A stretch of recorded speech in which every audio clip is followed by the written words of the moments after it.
उत्तर प्रदेश के मुख्यमंत्री योगी आदित्यनाथ ने आर्थिक सहायता के दूसरे चरण में 9,08,855 श्रमिकों और कामगारों को 90 करोड़ 88 लाख रुपए उनके बैंक खातों में भेजे गए हैं। सीएम योगी ने इसके अलावा आपदा पूर्व चेतावनी और राहत प्रबंधन के लिए पहरी ऐप लॉन्च किया। मुख्यमंत्री योगी आदित्यनाथ ने प्रदेश में दैवीय आपदाओं से बचाव, जागरूकता, पारदर्शी राहत वितरण प्रणाली संबंधी 4 नई पहल का शुभारंभ किया।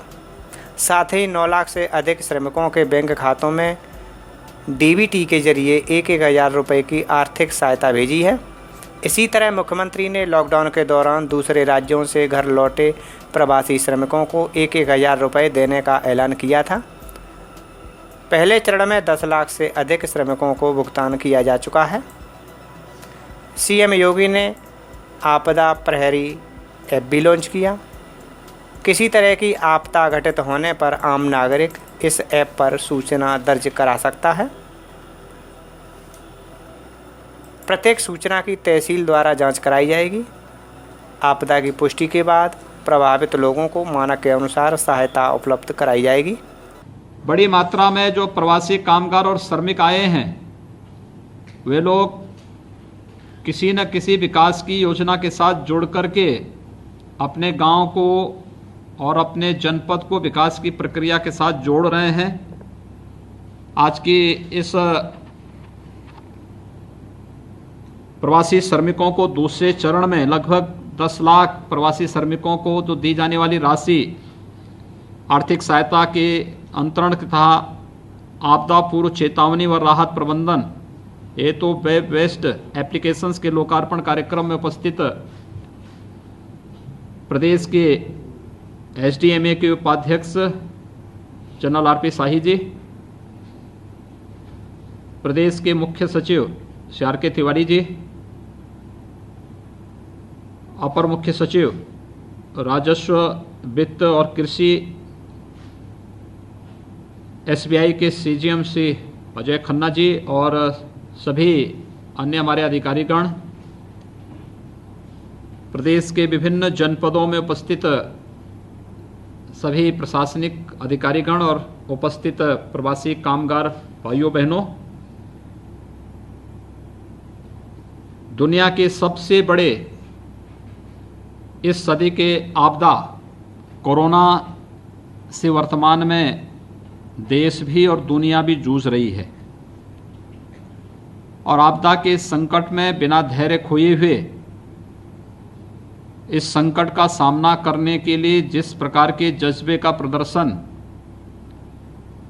आप सभी ने किया है वो बहुत सराहनीय है। मैं आप सबका हृदय से अभिनंदन करता हूं। आदरणीय प्रधानमंत्री जी के मार्गदर्शन में पूरे देश ने कोरोना के खिलाफ लड़ाई को बहुत मजबूती के साथ लड़ा है और वर्तमान में भी लड़ रहे हैं और यही कारण रहा है कि इस आपदा से गरीब को और अन्य सामान्य जन को किसी प्रकार की कोई समस्या न हो, इसके लिए प्रधानमंत्री जी ने गरीब कल्याण पैकेज की घोषणा की। इस पैकेज के अंतर्गत गरीब को खाद्यान्न देने की व्यवस्था तो की ही गई और ये खाद्यान्न वितरण नवंबर तक प्राप्त होगा, लगातार हर महीने प्राप्त होगा। साथ साथ राज्य सरकार ने भी 3 महीने तक हर एक लाभार्थी को निःशुल्क खाद्यान्न उपलब्ध कराने का कार्य भी किया। इसके साथ ही बहुत सारे अन्य कार्यक्रम इसके साथ शुरू हुए थे। पेंशन धारक जितने थे, विधवा पेंशन, वृद्धा पेंशन, दिव्यांगजन पेंशन, इन सभी को भी एक मुफ्त पेंशन की राशि उपलब्ध करवाने या फिर भारत सरकार ने इन लाभार्थियों को 1,000 रुपये की राशि अतिरिक्त देने की व्यवस्था की।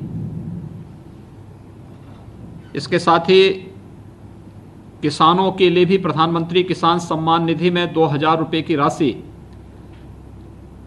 आपदा के दौरान की, तो हर उज्ज्वला योजना के लाभार्थी को निःशुल्क रसोई गैस के कनेक्शन, रसोई गैस का सिलेंडर देने की व्यवस्था आगामी सितंबर माह तक कर दिया गया है। अनेक अन्य कार्यक्रम, जनधन अकाउंट धारी को भी हर महीने 500 रुपये देने की व्यवस्था की गई। तो प्रदेश सरकार ने निर्माण श्रमिकों के अलावा प्रवासी कामगार और श्रमिकों के लिए 15 दिन का राशन किट उपलब्ध कराने, शेष लोगों को निःशुल्क राशन उपलब्ध कराने, निर्माण श्रमिक हो, ठेला खोमचा रेहड़ी लगाने वाले हों, या फिर अन्य जितने भी ऐसे लोग थे जो प्रतिदिन कमाने वाले हैं, उन लोगों को भी 1,000 रुपये की राशि और राशन देने की निःशुल्क व्यवस्था की गई। आज मुझे प्रसन्नता है कि हमारे सामने सबसे बड़ी चैलेंज था कि इतनी बड़ी संख्या में प्रवासी कामगार और श्रमिक आएंगे, आखिर कैसे हम इनको व्यवस्थित रूप से सुरक्षित रख पाएंगे। लेकिन हमारे प्रवासी कामगार और श्रमिक भाइयों ने जिस धैर्य का परिचय दिया, उसका परिणाम है कि हम लोगों ने न केवल उन्हें सुरक्षित रखने में, बल्कि आज वे अपने घर में, अपने गांव में बहुत प्रसन्नता के साथ रह रहे हैं और विकास की योजनाओं में अपना योगदान दे रहे हैं।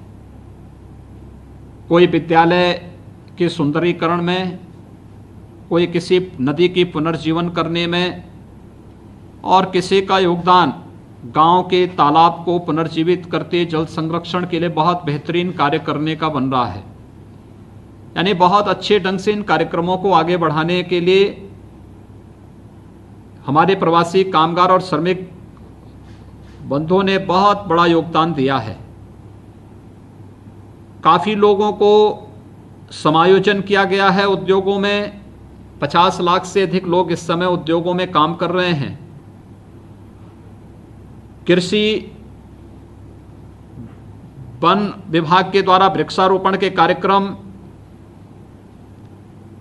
या फिर अन्य तमाम योजनाओं में भी बड़ी संख्या में लोगों को कार्य दिया गया है और स्वतः रोजगार के लिए भी बैंकों के साथ जोड़ करके बड़े पैमाने पर लोगों को स्वतः रोजगार के लिए भी प्रोत्साहित किया गया है।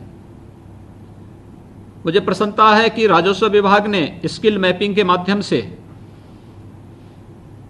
प्रत्येक कामगार और श्रमिक को उसकी योग्यता और क्षमता के अनुरूप कार्य उपलब्ध कराने के एक बड़े कार्यक्रम को अपने हाथ में लिया और आज उसका परिणाम भी दिखाई दे रहा है। ज़्यादातर लोग किसी न किसी उद्योग में या गांव में या स्वतः रोजगार में किसी न किसी कार्य के साथ लग करके प्रदेश के विकास में अपना योगदान दे रहा है। एक बेहतर प्रयास इस संबंध में आगे हुआ है और आज इसका इसी का परिणाम है कि हम एक साथ 9,08,855 जो प्रवासी कामगार और श्रमिक आए थे, उन्हें 1,000 रुपये की राशि उनके खाते में सीधे उपलब्ध करा रहे हैं। ये टेक्नोलॉजी का ही कमाल है कि इससे पहले आप लोग मनरेगा में काम करते रहे होंगे तो पैसे के लेन देन में हमेशा कहीं ना कहीं भ्रष्टाचार होता था। अब पैसा सीधे आपके खाते में आ रहा है। हम सब आभारी हैं प्रधानमंत्री मोदी जी के, जिन्होंने लोगों को टेक्नोलॉजी के माध्यम से भ्रष्टाचार से मुक्ति दिलाई है और ये प्रयास निरंतर है हम लोगों का कि शासन की योजना का लाभ समाज के अंतिम पायदान पर बैठे हुए व्यक्ति को निरंतर प्राप्त हो। बड़े पैमाने पर खेतीबाड़ी में लोग लगे हैं, मनरेगा के कार्य से जुड़े हुए हैं, कृषि और उससे संबंधित विभिन्न जो क्षेत्र हैं उसमें भी लोगों को कार्य मिला है।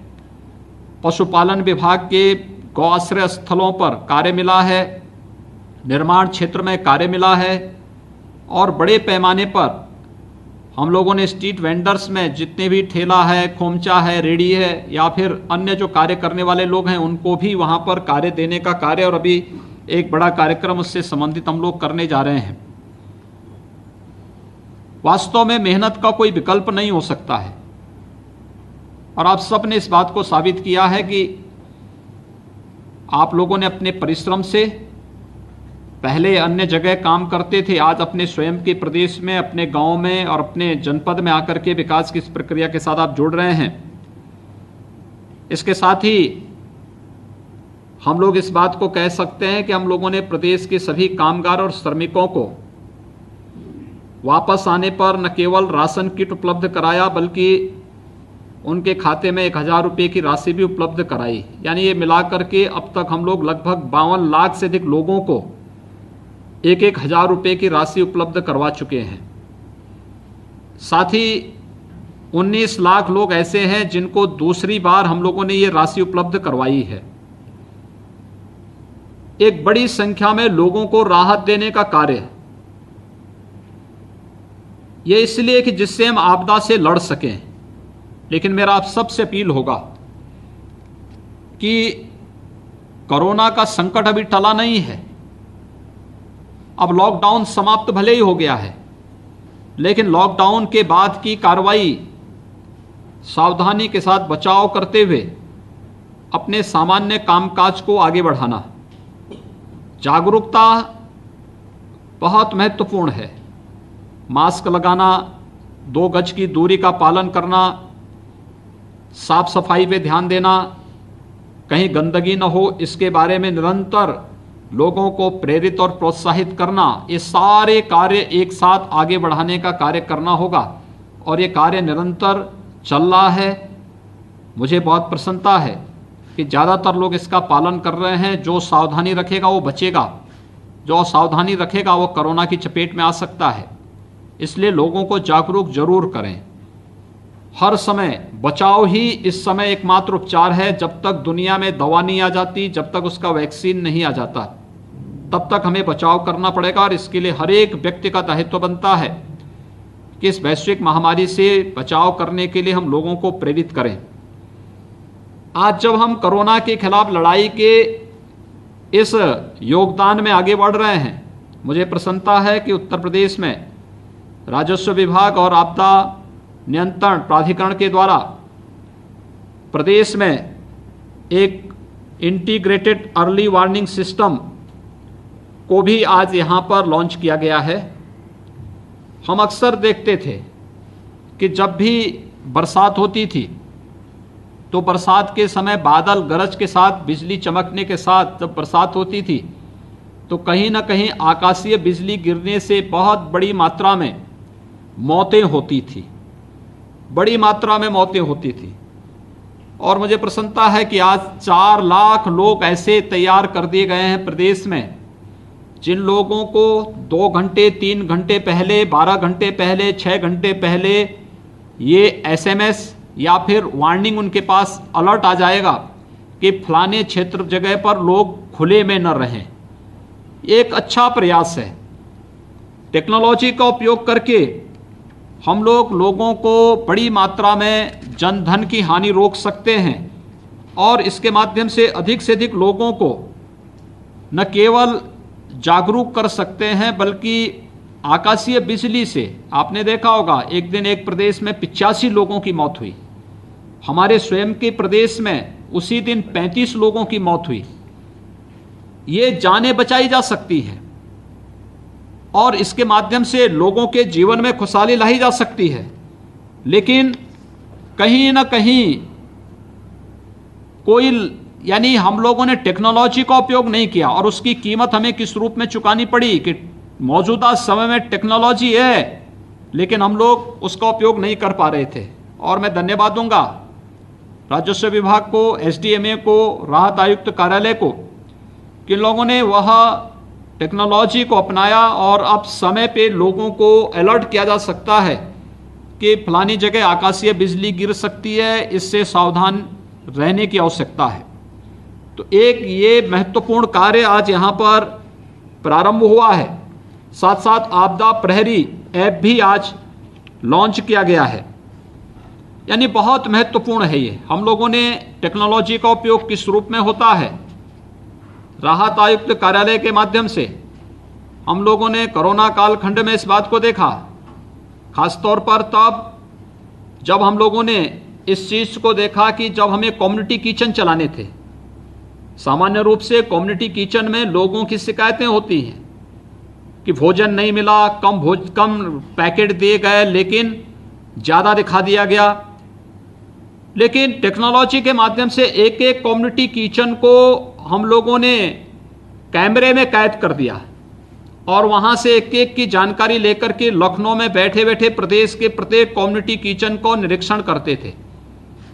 पूरे कोरोना कालखंड में लॉकडाउन के चारों चरण में 6 करोड़ से ज़्यादा लोगों को भोजन पैकेट उपलब्ध करवाए गए, यानी ये एक बड़ी संख्या में 6 करोड़ से अधिक भोजन पैकेट उपलब्ध होना एक बड़ा कार्य था और उस कार्यक्रम को बहुत सफलतापूर्वक आगे बढ़ाने का कार्य किया गया, टेक्नोलॉजी का उपयोग किया गया।